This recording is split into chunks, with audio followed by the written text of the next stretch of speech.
Buat teman-teman yang kemarin mendoakan di komunitas Fakta Sejarah, saya mengucapkan banyak terima kasih ya. Dan ini saya membacain pesugihan Demang Suryo. Ini berarti part ketiga ya. Nanti siang insya Allah diupload di Fakta Sejarah. Nah, ini dia langsung saya bacain ya. Ini belum diedit apa-apa nih, nanti ada salah-salah gitu ya. Mohon maaf. Pak Kardi, ayo istirahat dulu Pak, ucap Pak Yanto. Bentar, lagi tanggung Pak. Nggak baik loh Pak, duhur-duhur gini, masih kerja. Makan siang dulu, lanjut nanti. Kali ini Pak Eko menimpali. Memang kata orang zaman dahulu, tidak baik kalau waktu duhur melakukan aktivitas. Pamali, takut terjadi apa-apa. Pak Kardi pun akhirnya menuruti apa yang diucapkan teman-temannya untuk istirahat terlebih dahulu. Siang itu mereka makan bersama, duduk lesehan di bawah tanah, makan nasi bekal yang dibawakan oleh istri masing-masing, sembari menikmati suasana semilir angin yang sepoi-sepoi sambil menyantap nasi dengan lauk ikan asin. Akan tetapi meskipun begitu mereka sangat menikmati itu.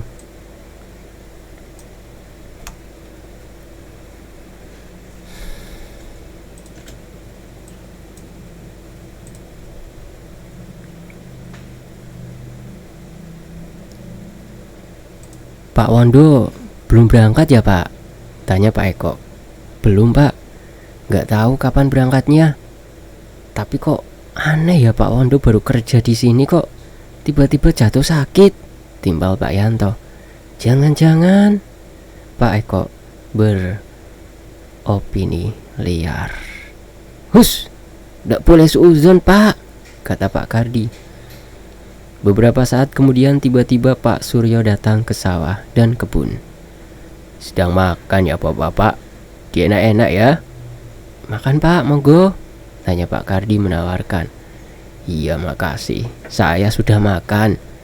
Tumben Bapak kesini siang-siang. Saya mau minta tolong sama Bapak-bapak, bisa? Minta tolong apa ya Pak? Tanya Pak Kardi penasaran. Nanti setelah makan kalian ke rumah saya ya. Minta tolong untuk ambil pupuk di rumah untuk padi. Oh iya baik Pak, jawab mereka. Nanti pupuknya dibawa naik pick up saja. Iya Pak. Beberapa saat kemudian setelah semuanya selesai makan, segera mereka pergi untuk rumahnya Demang Suryo, berjalan kaki di tengah terik panas sinar matahari. Sampainya di rumah Demang Suryo, bapak-bapak langsung ke tempat gudang penyimpanan pupuk yang ada di samping rumahnya.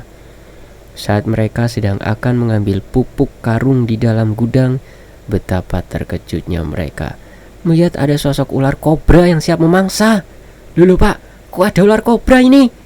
Astagfirullah, gede banget lagi Pak, kata Pak Kardi. Lah terus gimana dong ini Pak? Tanya Pak Eko. Coba cari kayu, perintah Pak Kardi. Mereka berbagi tugas. Ada yang menjaga ular itu agar tidak kabur, dan salah satunya mencari kayu untuk memukul ular itu.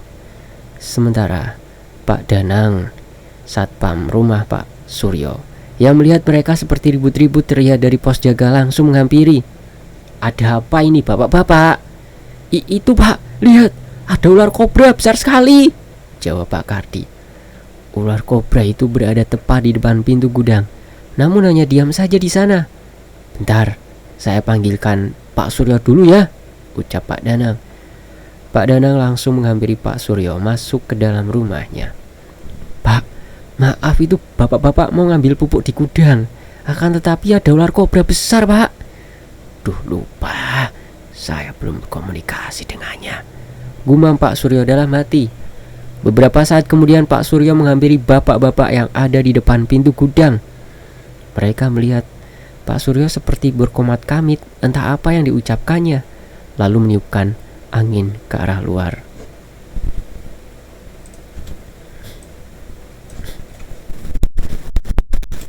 Mereka melihat Mereka melihat Pak Suryo berkomat kamit, entah apa yang diucapkannya, lalu meniupkannya ke arah ular kobra itu. Tak berselang lama, ular kobra itu langsung pergi begitu saja. Kok bisa ya ular itu nurut sama Pak Suryo? Bisik Pak Yanto kepada Pak Kardi. Sudah, silahkan diambil semua pupuknya dan diangkat ke bak mobil pick up. Baik Pak, jawab mereka. Segera mereka mengangkat karung pupuk itu yang ada di dalam gudang dan dipindah ke atas mobil pick up. Mobil pick up itu milik Demang Suryo sendiri. Beliau memiliki banyak kendaraan yang terparkir di bagasi rumahnya yang luas. Ada mobil sedan, mobil Kijang, motor Astrea, motor RX King zaman dulu, dan lain sebagainya. Bagaimana tidak, harta Pak Suryo sangat banyak sekali. Jadi lumrah kalau memiliki banyak kendaraan. Kan sawah kebunnya luas banget. Siang itu bapak-bapak giat sekali mengangkat pupuk karung ke mobil pickup. Setelah semuanya sudah selesai, segera bapak-bapak ikut naik ke atas mobil. Sementara yang nyopir mobil itu Pak Toto, sopir khusus Demang Suryo, yang tugasnya mengantarkan barang-barang atau hasil panen ke tempat penjual yang ada di pasar, dan juga sopir pribadinya keluarga Pak Suryo jika ingin bepergian. Beberapa saat kemudian, sesampainya di sawah, pupuk itu langsung diturunkan lagi, dan bapak-bapak kembali melanjutkan pekerjaan yang tadi belum selesai. Singkat cerita, malam hari ada salah satu warga yang baru pulang dari musola lewat depan rumahnya Demang Suryo. Dia melihat sosok berada di depan rumahnya. Bapak itu melihat ada sosok tinggi besar, kedua matanya melotot, merah menyala, dengan gigi taring yang tajam, dan tubuhnya penuh dengan bulu hitam lebat. Sosok itu berdiri di depan pagar. Sontak bapak itu langsung berlari terbirit-birit untuk pulang ke rumahnya. Sementara Bi Ija saat malam hari terbangun ingin buang air kecil. Beliau mendengar ada suara yang mengetuk pintu di depan rumah. Tok tok tok. Suara pintu diketuk sebanyak 3 kali.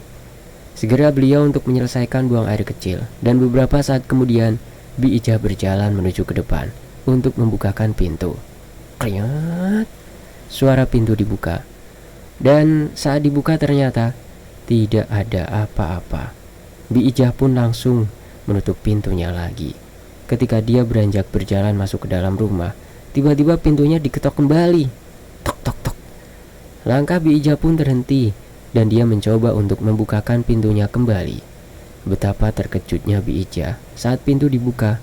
Tepat di hadapan dia ada sosok pocong berdiri, wajahnya penuh dengan darah.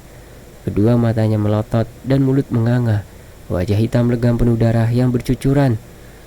Tubuh Bi Ija saat itu langsung kaku, tidak bisa digerakkan. Mulutnya pun ingin berteriak, susah, seperti terkunci.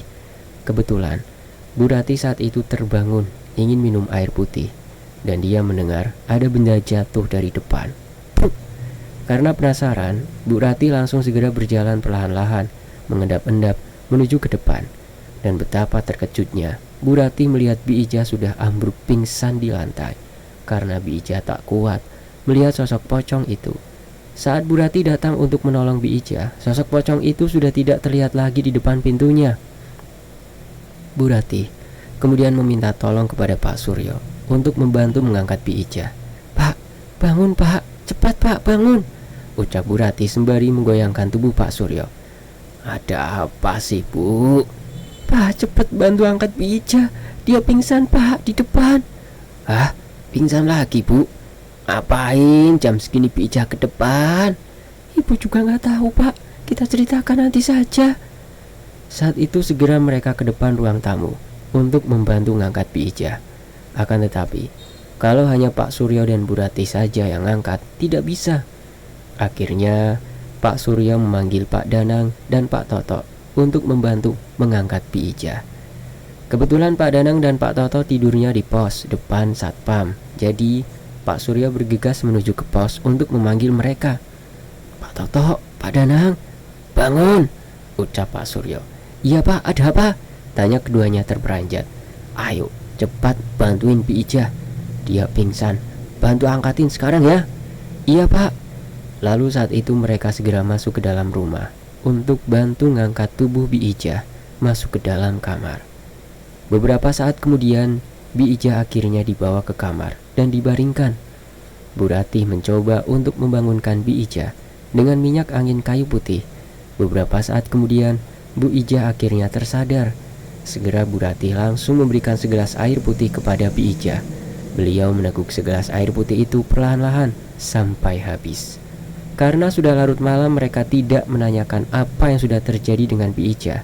"Bibi istirahat saja ya," ucap Bu Ratih. Keesokan harinya, saat Demang Suryo dan keluarganya sedang sarapan pagi-pagi, Bu Ratih menanyakan kepada Bi Ija saat Bi Ija sedang menghidangkan sarapannya untuk keluarga Demang Suryo. "Bi, semalam Bibi kenapa kok bisa pingsan?" Anu Bu," ucap Bu Ija tidak melanjutkan ucapannya. "Kenapa Bu? Ceritakan saja apa yang sudah terjadi." "Semalam saya melihat ada sosok pocong Bu di depan pintu. Makanya saya kaget dan tidak kuat melihat sosok itu." "Hah, pocong Bi? Bi Ija ini lama-lama aneh. Masa waktu itu lihat genderuwo, sekarang lihat pocong?" kata Bu Ratih. "Iya,"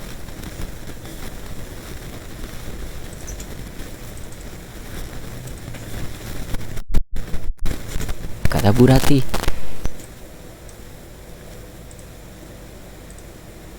Ratih.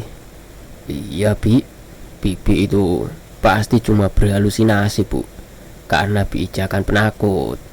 "Saestu Pak, saya melihat dengan jelas Pak." Bu Ratih dan Pak Suryo pun saat itu langsung menghela nafas panjangnya.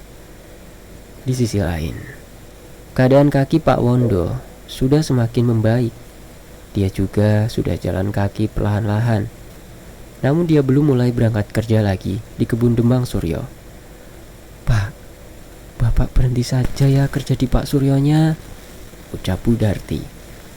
"Kalau Bapak berhenti bekerja, nanti Bapak mau kerja di mana Bu?" "Ya Bapak coba cari kerja di sawah atau kebun milik juragan yang lain saja." "Susah Bu, yang lain upahnya kecil, terus kerjanya juga lebih berat." "Nggak apa-apa Pak, upah kecil daripada Bapak kerja sama Pak Suryo nanti malah dijadikan tumbal gimana?" "Bu, ngomongnya yang benar." "Nggak apa-apa Pak, upah kecil daripada Bapak kerja sama Pak Suryo."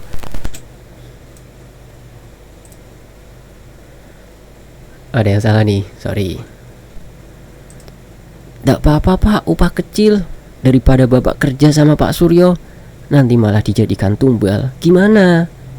"Bu, ngomongnya yang benar, jangan seperti itu. Terserah Bapak, kalau begitu maunya gimana, Ibu ikut saja." "Iya Bu, Ibu doakan Bapak ya, semoga Bapak tidak kenapa-napa." Sementara para pekerja yang ada di kebun ketika melihat Demang Suryo datang, mereka ketakutan, sehingga mereka tidak berani untuk melihat ke arahnya Pak Suryo karena di belakang tubuh Pak Suryo ada sosok tinggi besar, berdiri, kulitnya berbulu lebat berwarna hitam. Bapak-bapak itu apes tuh diweruhi. "Ada apa Bapak-bapak?" tanya Demang Suryo. Enggak Pak, enggak ada apa-apa kok," jawab salah satu dari mereka. "Ya sudah, lanjut kerja lagi."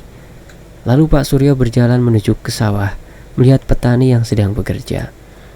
Tiba-tiba saat Pak Suryo sedang duduk di gubuk tengah sawah sambil memantau para pekerja, ada seorang bapak-bapak berlari terbirit-birit lewat jalan setapak di tengah sawah menghampiri Pak Suryo. Pak Suryo!" Sontak Pak Suryo yang mendengar dari kejauhan suara itu, segera dia menoleh ke arah bapak itu. "Ada apa Pak?" Sesampainya di dekat Pak Suryo, Bapak Rejo mengatur nafasnya terlebih dahulu yang masih terasa ngos-ngosan. "Pak, tolong Pak, saya mau pinjam uang Pak, tolongin saya Pak." "Iya Bapak, tenang dulu, memangnya ada apa Pak?"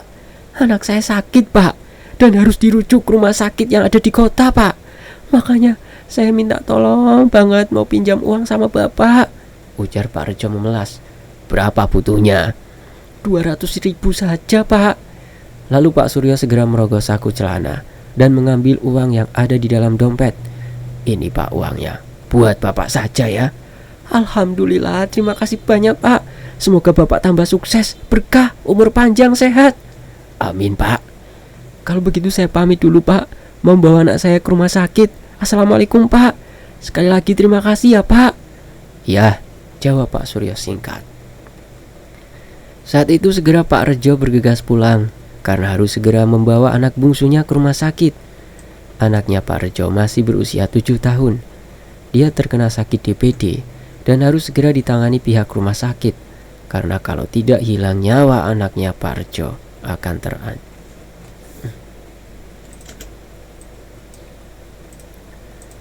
Karena kalau tidak bisa hilang nyawa anaknya Pak Rejo.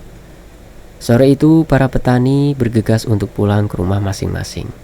Saat di perjalanan pulang, mereka ngobrol seperti biasanya. Kali ini mereka sangat semangat sekali karena habis mendapatkan upah dari Pak Suryo dan benar-benar 2 kali lipat dari upah yang dihasilkan bekerja di Juragan Hendro dulu.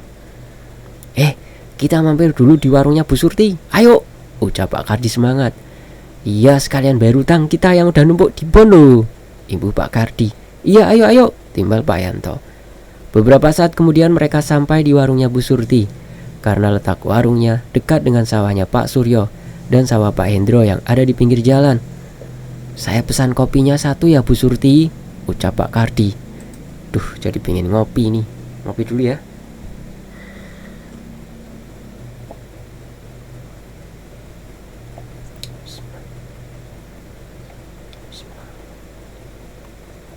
Alhamdulillah.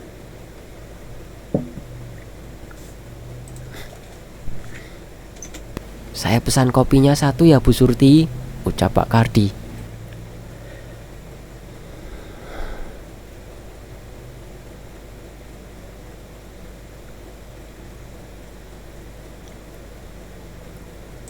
Saya juga sekalian sama Pak Eko, jadi 3 kopi Bu, ucap Pak Yanto semangat. Ngutang lagi nggak nih? Tanya Bu Surti ramah. Tenang Bu, ini kita malah mau lunasi hutangnya, ucap Pak Kardi. Wih, udah banyak uang nih kerja di Demang Suryo, ledek Bu Surti. Iya, alhamdulillah Bu. Tapi bapak-bapak harus hati-hati loh, nasihat Bu Surti. Udah Bu, bikinin kita kopi dulu aja. Iya, bapak-bapak sabar, saya lupa. Segera Bu Surti beranjak untuk membuatkan kopi pesanannya bapak-bapak. Beberapa saat kemudian, kopi pesanannya bapak-bapak itu sudah siap dan diantarkan oleh Bu Surti. Silakan bapak-bapak, ini kopinya, ucap Bu Surti. Makasih ya Bu. Surup. Suara kopi diseruput oleh Pak Eko.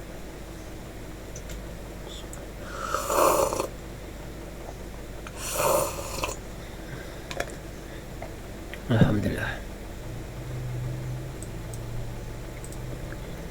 Hati-hati loh, masih panas kopinya itu Pak, jawab Bu Surti. Oh iya bapak-bapak, Pak Wondo kok ndak pernah kelihatan di mana ya? Pak Wondo kan masih sakit Bu. Emang Bu Surti ndak tahu? Loh, memangnya belum sembuh toh? Belum Bu. Wah, jangan-jangan yang aneh-aneh Bu mikirnya, kata Pak Eko. Sore itu jalanan depan warung sangat ramai. Semua warga berjalan menuju ke arah lapangan desa. Banyak dokar dan becak yang lewat sore itu menuju ke lapangan. Kok rame-rame? Ada apa ya? Kata Pak Yanto. Ya, ini nanti bagian ketiga ya. Masih panjang. Ini di sini paling saya bacain 15 menit istirahat, nanti lanjut lagi. Dan nanti diupload di Fakta Sejarah itu sekitar kurang lebih 1 jam ya durasinya. Nanti siang ya, tungguin ya. Terima kasih teman-teman atas semuanya, atas ya pokoknya banyaklah. Saya berterima kasih kepada teman-teman yang sudah menyimak di Fakta Sejarah Tony FS dan di sini di FS Media juga. Makasih semuanya ya.